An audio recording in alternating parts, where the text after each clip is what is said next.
To-do lists are an essential part of your daily productivity, but you might be ruining them with these 6 steps.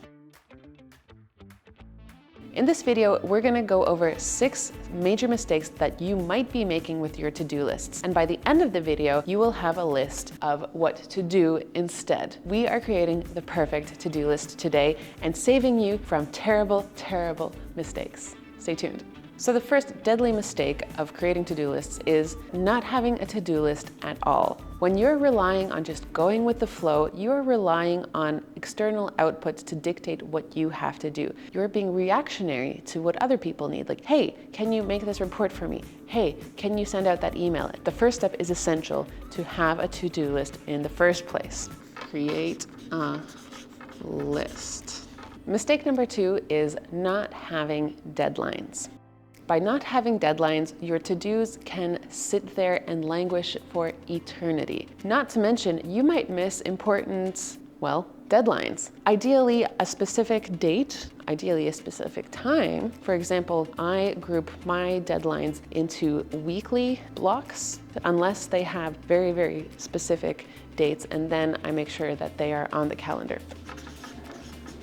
The third mistake you might be doing is not having a system in place. When I talk about systems, I mean the way that your to-do list is managed, the big picture. I have all of my monthly tasks, then I separate them into weekly chunks, and then during the course of the week, I pull out my to-do list for today, like what I want to get done for today. And so that is my system. For other people, that might be one big master list where you just keep pulling out the priorities. Also a system to decide which tasks go into the list, at which point the tasks come out of them. Essentially, you need to figure out the principles of how your to-do list works. The fourth mistake that you might be applying is by mismanaging the size of your individual tasks.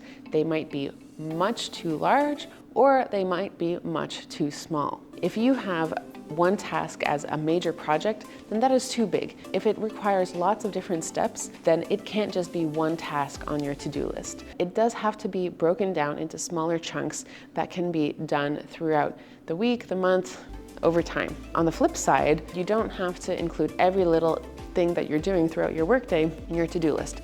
Otherwise, you risk making it so long that it will be visually incredibly overwhelming. So you don't want that either. The next mistake that you might be making is treating your to-do list as a wish list. Those are 2 very different things. Things that you would like to be able to get done are not the same as things that you need to get done. This is a story about prioritization. You have to have a separate section. On my team, we call it the rainy day task list. When you're done with all of your must-dos, you have some extra time, then you can take a look at what your rainy day task list looks like. For your to-do list, you have to keep that stuff that actually has to be done. We're listing only essential to-dos. Not identifying priorities. We are just going through them and completing the tasks that feel most comfortable for us. Those comfortable tasks often aren't the most important tasks or the tasks that bring the most benefit to us or to our organization. What you have to do instead, when you're creating your to-do list, you have to highlight the priorities. If it doesn't have to be done right now, but eventually reschedule that. It's not pressing. Personally, I like to rearrange it so I visually see the most priority tasks at the top. Maybe I bold them, and then I make sure to get through those before I allow myself the pleasure of getting to the more easy walk in the park kind of tasks. Now, our final mistake that you are likely making with your to-do lists is not updating them regularly. A to-do list only works if you are continually refreshing it, adding the new tasks, identifying new priorities, because things shift. Things change throughout the day, throughout the week, throughout the month. Allotting yourself some time to manage your to-do list. And it cannot be emphasized enough, that is something worth having dedicated time for. Ideally, this comes at the end of the day so that you can start the next day already with a clean, updated, refreshed, relevant new set of to-dos.